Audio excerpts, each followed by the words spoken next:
The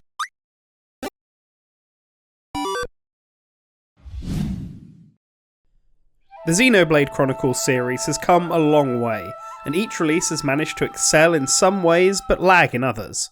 The original Wii title, later remade for the Switch, was a masterclass in storytelling and character writing, but suffered from uninteresting side quests and, especially on the Wii, pretty poor character models. The spin-off, Xenoblade Chronicles X, improved massively on the side questing aspect and made an incredible open world to explore that really felt like the player was on a different planet, at the cost of a non-existent and inconsistent storyline. Xenoblade Chronicles 2 vastly improved the presentation and added many much-needed quality of life improvements, but its cast felt a lot weaker, and the new blade system felt like a step back for both combat and exploration. Something that its DLC add-on, Torna, fixed, having the best combat in the series. Unfortunately, its story ended up being terribly paced, bogged down by mandatory side quests. I bring this all up when talking about Xenoblade Chronicles 3 because the game feels like the culmination of the entire series, looking at the pros and cons of every title and attempting to improve on all of it to make the very best game it can. And did it succeed? Yes, mostly. And to figure this out, I want to use this video to look at the 4 core components of this series and share what I think Xenoblade Chronicles 3 did right and what it did wrong. Gameplay, exploration, presentation, and story, the latter of which I'll provide a warning and timestamp to avoid spoilers. So let's start with the first category, the gameplay. At its most basic, Xenoblade Chronicles 3 plays like other games in the series. In combat, the characters auto-attack when close enough, while the player's focus is entirely around using arts to deal more damage, heal, add buffs, and cause enemies to become briefly incapacitated through topple, launch, and so on. Using arts successfully builds up the key art gauge for each character, where they can pull off a really powerful attack. And then the whole party dealing damage and using arts together will build up to a chain attack, an interactive cutscene where the player can perform arts that build on each other without fear of enemy retaliation. What's changed this time is that the combat system has been made much simpler, despite how it might look from the footage. That's largely in part to the new class system introduced. This time around, the players can choose between several classes that change up the skills and arts available to each character, assigning them into the attacker, defender, and healer roles. These mimic previous Xenoblade staples, like the Zephyr class being Dunban's agility-based tank class, and Swordfighter as Shulk's positional-based damaging class. To keep things simple, each class now has a max of 5 arts and 2 key arts, of which the player only needs to pick 3 and 1 of each respectively. This limits the amount of combat choices each class can offer, but by mastering a class, you can unlock its arts for one of the player's 3 reserve slots. This allows Xenoblade Chronicles 3 to retain the same amount of arts on offer as previous titles, while keeping the management side of it all much simpler, and is overall a vast improvement. The numerous classes also give the player a lot of variation, which can be used to make the series' sometimes monotonous combat more interesting. Finding a class that jives with your playstyle is perfectly doable in this game. For me, it was the Full Metal Jaguar class, a fun reference to Xenoblade Chronicles X. It's just all gun! However, the class system isn't all improvements. One of the changes made from its introduction is limiting revival to just the healer classes. This certainly gives them more purpose, but as a side effect, fights aren't really lost when your party faints, but when all the healers do. Unless your enemy is so low on health that you can attempt to bum rush them, losing all of your healers is a death sentence. This means an optimal party composition involves at least 3 healers at all times, which isn't always ideal. Luckily, this game does what all JRPGs should do and lets you use all your core party members at all times. Between this and Neo The World Ends With You, I don't think I want to go back to JRPGs that give me a great cast of characters that I can only take 3 into battle with. Having 6 characters you can control and swap between in battle with a 7th CPU support unit is great for varying up strategies and just the combat in general. Another new addition are the Ouroboros forms. These brief transformations are really just a simple way of dishing out strong attacks and providing a brief moment of invulnerability in battle. The same goes for chain attacks, which is easily at its best iteration here. In the past they've been overly complicated and not well explained, but in this title it's much simpler and easier to understand. Pick a tactic, then pick arts until your TP points exceed 100, The higher it exceeds 100, the more damage you do. It's simple, and the different class types providing different effects, like healers not being able to exceed 99, make it a fun minigame of strategy and planning. To return back to the problem of healers and reviving allies, this can be mitigated with an accessory later on, which is good at least, but the accessories in this game feel very tacked on. You get so many of them and the vast majority are absolutely useless. The menu to navigate them is also pretty dire, which led to me just favouriting a few that actually sounded good, and just only using them, swapping out based on class. Gems are also an afterthought in this game. The mechanic to make them is much easier this time around, and I like that you only have to make one of each gem for every character to use them, but the mechanic is so underplayed I often forgot it was a thing. Something I didn't forget about, however, is cooking and bonus EXP. In fact, the whole camping system is here, making its return from Torna. It is fantastic. Just having the characters discuss topics and hang out while camping is charming, but from a gameplay POV, cooking food is essential for growing character stats, and the bonus EXP system allows players to avoid the need to grind. However, be warned, it's very easy to overlevel in this game. I was about 20 levels above the final boss, and that was with 0 grinding done. And unlike other JRPGs, overleveling can actually be a detriment, thanks to the way CP and SP works. CP and SP allow you to increase the stats for specific classes and Ouroboros powers, and also allow you to unlock new classes entirely. However, the amount of points you get from battle is based on how underleveled you are compared to your opponent, as well as chain attack EXP bonuses and the type of enemy you fight. So being overleveled might make combat quicker, but it will make getting certain classes slower. In fact, the difficulty in general is pretty whacked out. I played on hard mode the whole way through, and it was difficult at the start, but as the game went on and I ended up easily overleveled, it became a cakewalk, to the point that I started avoiding combat encounters that were optional altogether, as it just wasn't worth my time. And I've heard from friends that if you play the game on normal mode, the amount of damage the player does is so ridiculous that fights are just not even a challenge at all, even when the enemy is the same level as you. Overall though, gameplay-wise, I think Xenoblade Chronicles 3 is the best the series has ever done, but there are just a few little things bringing it down from being perfect. Some of the negatives might be a bit nitpicky than others, but this is the better direction to go for the series, and a few minor tweaks here and there could greatly improve it. Can I say the same thing for exploration though? The Xenoblade Chronicles series has always prided itself on having massive sprawling worlds that make the player's mouth drop in awe, but for how good they look, they've always suffered from many of the issues that other open world games suffered from. Xenoblade Chronicles X is the only one to really nail the feeling of a big open world players want to explore, and that's partly thanks to the mecha and exploration being the core focus. Xenoblade Chronicles 1 and 2 attempted this, and both fell short. Xenoblade Chronicles 3 leans more into the latter's world design, but greatly improves upon it to make exploration feel more enjoyable.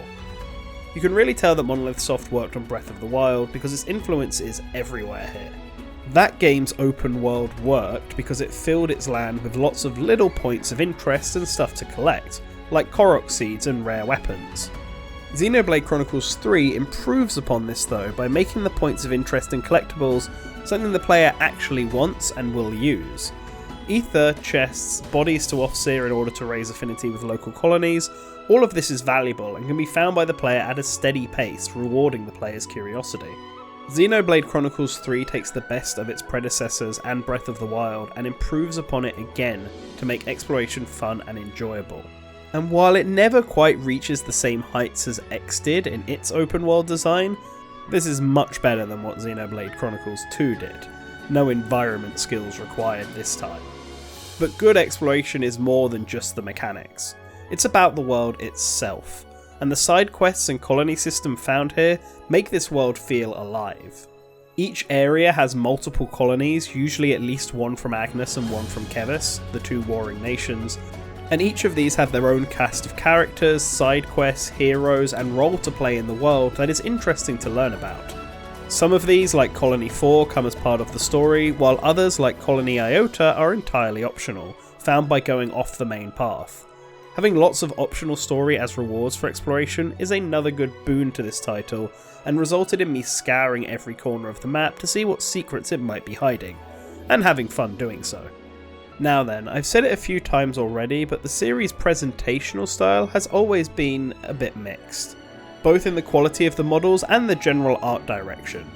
Every game has received some kind of criticism, whether it be the original's rough-looking character models, X's characters having a strange doll-like look to them, or the controversial character designs of 2 and by extension Torna.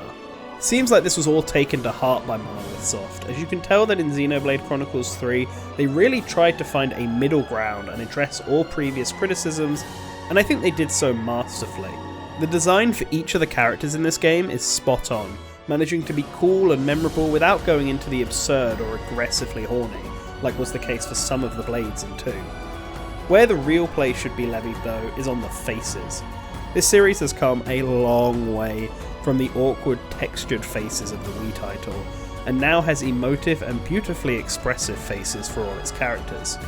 It's easy to read the emotion of a character just by how they look at each other, or react to things. It makes them feel more human and relatable. In particular, I like the little touches to the faces, like how Taion constantly has subtle bags under his eyes, no doubt from reasons I won't get into because of spoilers. The outfits for each character are also designed very well, and the fact it can change depending on the class is a very nice detail. It lets the player find an outfit that appeals to them if they don't like the original, and all of the outfits look really good, especially compared to some of the ugly costume designs from the first game. Unfortunately, this is where my praise of the presentation kind of ends, and it's a real shame. Now, this might be me being nitpicky, but one constant annoyance I had with this game was the clipping. My god, is it everywhere. Clipping in video games isn't uncommon, and most players are probably used to it by now. Models accidentally clipping into walls and hair clipping through clothes is just an unfortunate side effect of the way the models are made, and especially the case when custom outfits are involved. And I can forgive that in this game as well, but not on the default models or in the pre-made cutscenes where the game forces the characters back into their default clothes, usually because of the gravitas of the scene. Hair is the main offender in this case, with Noah's ponytail clipping through chairs and Uni's hair clipping through her own shoulder. It's just distracting and makes the game look unpolished. There's even a scene later into the game where a character with long hair looks down and his hair just unnaturally comes up, like it's been hairsprayed to death and is stuck in an uncomfortable hard shape. And I haven't even mentioned clothes, where you get situation like Mio's thighs clipping through her jacket when she walks, or when outfits with scarves or capes just have it awkwardly vanish during some cutscenes, only to reappear later. It's a real shame as well, because the textures on the hair and clothes are some of the best I've seen in a JRPG, at least from Nintendo, and they just need actual physics on them to feel lifelike. Moving on to the environments, the series has always made really visually impressive worlds to explore, and this game is no different. But I do have one minor gripe, and that's the lack of, well, stunning environments. One thing each game, other than maybe Torna, has done tremendously is create these visually beautiful environments. The nighttime versions of the Sator Marsh and Valak Mountain in Xenoblade Chronicles 1 are treats for the eyes, but nothing in this game even gets close. Most of the environments are obvious references to the first 2 games, which is nice, but they fail to capture that same magic, and so feel kind of generic. The plains, the desert, the snow area, the ocean, it's all the same. Even walking on a giant sword this time around doesn't feel very special, and that's a shame. Lastly, the audio. The music is fantastic as always, and the voice direction has that superb British Isle charm that the series has made its own. Mio in particular is a great improvement over Nia from 2, who jump between great and awkward line delivery in my opinion. Mio is far more consistent with her Welsh accent. In fact, all the main characters are. There are a few odd deliveries from minor characters, especially children, but overall it's much better than before. My only real gripe is the audio mixing itself. I had to go into the game's settings and turn down the background noise manually because it's so loud in some cutscenes that you can't even hear what the characters are saying. It's pretty bad, but at least it's fixable in the game. Overall, I think this is the right direction to go with the presentation and art direction for this series, but I think 2 was more consistent overall. Say what you will about the character designs, but the game's presentation at least felt polished, whereas I think 3 needed a bit more time. Still, Given how much Monolith Soft has improved their face game over the years, now they can turn that attention to hair and clothes for the next one, right? Now the final category, the story, and I'll provide a timestamp in a moment, but for my very general and spoiler-free thoughts, I think the cast of this game is the best ensemble the series has done, and I was surprised at how much I liked all of them. They all felt like they contributed to the story and developed throughout. However, I do think the plot of the first game is a better told story, and so now, here is a timestamp to skip the rest of this section and just see the conclusion. So why do I think that? It may be a bit of nostalgia, but the first game felt like this very tightly written and interesting fantasy world. The setting was cool, the character motivations were great, and the game's pacing, at least up until the very final act, was brilliant. Xenoblade Chronicles 3 also receives all of this praise from me. However, there are just little things throughout that when you stop to think about them, holes begin to appear in the narrative, or certain plot points appear questionable. For example, there is even less reason in this game for characters to undergo side quests, given that Mio has a strict 3-month countdown until her death.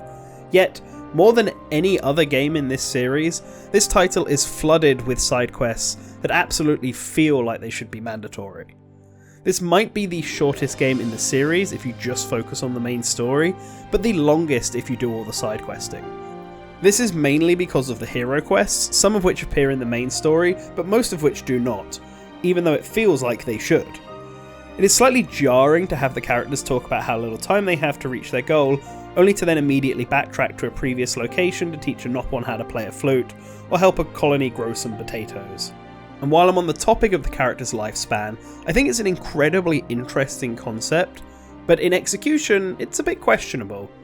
Given that Mio's main drama is around the fact she is going to die soon, and no other character has this, it means that Mio is older than almost all of the characters in this game, including her ex-colony commander who is literally her teacher, and other characters you meet who look way older than 19, which according to the developers is meant to be Mio's age, i.e. how old you are in your final year of life. With all that said, the character drama and concept behind the game is what really sells it. While there aren't as many twists as the original, and surprisingly less story connections to prior games than one would think, given that the premise of this game is the worlds of the first two combining into one, it was a very enjoyable story with some fantastic moments and great characters throughout. The characters are the real highlights here, both the main cast and all of the heroes you can recruit. Monolith Soft have gone on record to say that Xenoblade Chronicles 3 is meant to be the culmination of the entire series so far, and they were absolutely right.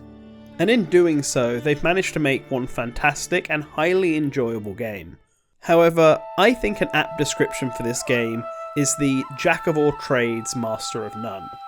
Xenoblade Chronicles 3 does everything the other games did, and does it very well. There are many more positives here, and far fewer negatives than in previous titles.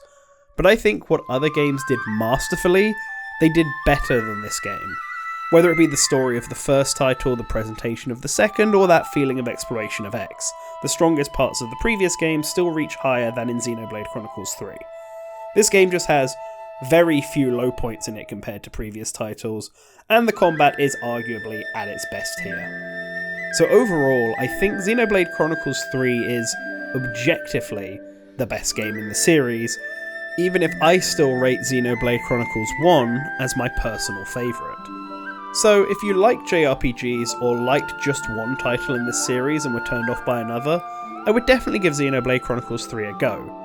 And if you've been looking for an entry point for this series, I think this game is also a good starting point. While it does reference previous games, it's either all very surface level, or in ways that don't matter to the main story and is really just for die-hard fans to analyse. This is a Game of the Year candidate easily, and one I likely won't stop thinking about for a long time. I want to thank you all for listening to this, and let me know your thoughts on Xenoblade Chronicles 3 in the comments below.